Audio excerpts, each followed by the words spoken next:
So I wrote this.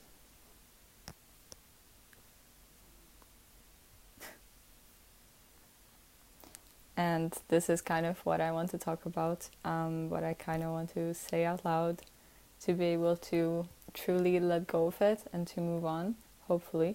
Doing my best to move on and accept the things the way they are, and hopefully give some kind of comfort with this experience to other people who have similar experiences. Yay. It's titled It's Okay to Be a Failure. Yes, it's okay to fail. It's okay to not have things go as you planned. It's okay to not be successful or not be good at everything that you do or everything you plan to do. So the reason this is a topic for me right now is because I didn't get into university. Yes, I didn't get into my first choice, which was the fashion design course, and I already knew that. So I knew that for like a month now, because the application for that was completely different than the rest. But 2 days ago, 3 days ago, 4 days ago, I got to know that I didn't get into my second choice either, which I was very hyped about. Like, after I got to know I didn't get into fashion design, I decided to really set my mind to being good and dedicated about my second place. But then I didn't get that either, so I actually lied. I did get into university. I got into my third place, which is media and communication. So I'm not sure if I'm gonna do that, or did the light change? So still, it's very much a failing experience, disappointment, shame. I don't even know what other words to use to describe it, but I guess people understand because we go through stuff like this all the time in life. And even if you're someone who's not that keen on studying, or you're not attempting to go to uni, or you don't know what it feels like to not get accepted because you just do on your first try, like, that's so sick. Honestly, I'm happy.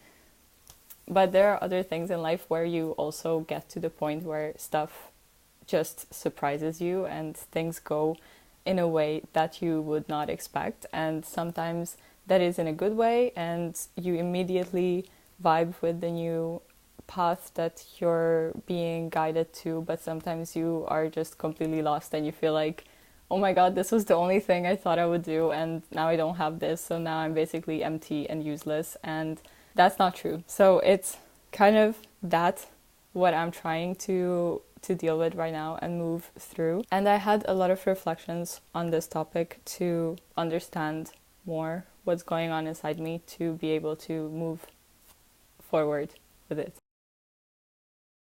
If you're a girl and you have read Sylvia Plath, you know about the fig tree. Maybe you haven't read her, and maybe you're not even a girl, but you still know about the fig tree, because it's a pretty popular example to describe this kind of feeling. But I felt this my entire life, basically, that I have so many things I'm interested in, and so many things I want to try, and so many things I would want to be, and so many things I would want to do, that I just feel completely overwhelmed by the possibilities. And I think that is partly the reason why it's been so hard for me to make a choice, or make the choices in life to decide what I want to do. I'm trying to not think in a way that it has to be an exclusive choice, that I just pick one and then that is going to be me for the rest of my being, and that I cannot try multiple things, or I cannot do things at the same time or after each other, or that if I make a choice once, I cannot change my mind later. I think the world raised us to make us believe that we only have one choice, or we only get to make this decision once in our life. But like, nobody says that actually. Like, it's okay. But that's not the point. The point is that it made me also better at accepting when I failed before, because I was left with so many more, or so many other opportunities or ideas or possibilities that I liked, even when I got rejected from one of them, or one thing didn't work out that I wanted to try. And I felt the same way about university. Like, last year I also tried to apply, and before that I was studying something that I didn't like and then I dropped out. So it's like, okay, this is not the end of the world. I have other things I can try, or I can go again next year, or I can look for something else, because I will surely find something else that is meant for me, even if this seems like it's not the thing I was meant to do. But this kind of approach made like a kind of contradiction in my head with the concept of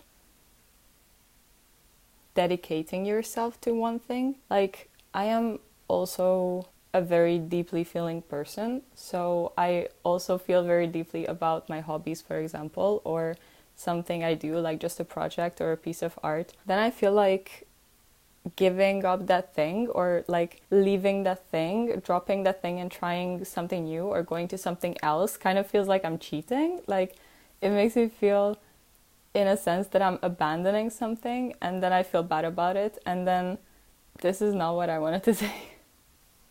But the point is, I was trying to see it from the other perspective, that maybe I have to be a bit more exact about my choices, or about my ideas of what I want, because it can be that, oh, I am applying to a bunch of different universities, but I'm not really setting my mind to one thing, then I'm not gonna get that thing, because the universe doesn't see me really wanting it enough, because I'm just like going around trying whatever, and then nothing works out. Like, my energy is not aligned with that one thing. It's not gonna come to me because I am all over the place.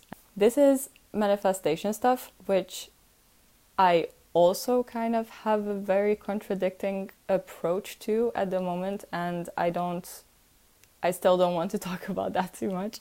But that was one of the things that came up to me to kind of question, oh, maybe if I wanted it more, or I worked for it harder, I would have gotten it, but it was probably the reason that I didn't try hard enough. But I will never know, and I actually don't want to think about the what ifs and the what I could have done better or different, because that doesn't really bring us forward. It was just something that I still don't really know the answer to. But I think this is exactly the kind of stuff you will never know the answer to, or it's okay to not know the answer to. You just have to be able to say that it was meant to be this way. But then again, like, sometimes you can say that, but sometimes it's like you have to change your approach. So it's also just really confusing and really hard to be able to tell in a situation, when is it your place to step up and be like, okay, I need to change, or when is it just something that you have to accept as something happening to you. So you do have to be able to decide, when is it time to interfere, or when is it time to let the flow take you without any illusion of control. But I feel like specifically nowadays, for the past, I don't know, year maybe, life's been really trying me in the way that I've just been failing 95% of the time. Like, anything I do, that I try to do, anything I decide, or I put my mind to, or I put my energy or my feelings or my heart into, it ends up going wrong. And I don't understand why. But I also probably don't have to understand why, or don't have to know why, because maybe there is no reason for it. There is definitely not a logical explanation that would satisfy me, and I also do not expect that from the world. But it's it feels like I take it better each time, and it makes it easier the more I do it. You know how people do rejection therapy, or like they just keep putting themselves in awkward situations so they get used to it. That is just happening to me without me even asking, I feel like. No, but I used to be very scared, and I used to be very deeply emotional about failing, or about people seeing me fail, which I think is very humane, especially in a capitalistic society. Where everything has to be a competition, seems like. And, you know, like, everything kind of feels like you need to pass an exam. and everything feels like you have to get it right. Everything seems to have like a right or wrong answer to it, but it shouldn't be like that. It shouldn't be like that. And the book I just finished reading today is currently holding up my camera, but I would love this. And so this book is explaining a lot of parallels between modern science and Zen, Buddhist and Taoist teachings, which is two of my favorite topics ever combined, and it was so fun to read about. But one of the key points the book was making is how basically everything in life that seems to be a contrast or seems to be a way of duality is just the two sides of the same coin. So that's very fun, because at the end of the book I just felt like I'm so stupid, but like I'm so smart. You know, when they say that when you get too smart, you actually end up feeling dumb. And it's the same with everything. The more you try to rationalize something, the more irrational it becomes. And that was also written in the book. It's like after a certain level, everything kind of turns against each other. I am getting very sidetracked again, but these are just such big and universal thoughts that I like to remind myself of, because it really comforts me about the small things, like for example not getting into university, because let's admit that's a pretty small thing about life, even though it feels like the world sometimes. You have to remind yourself that this is just this tiny bit of it, who cares honestly, who cares?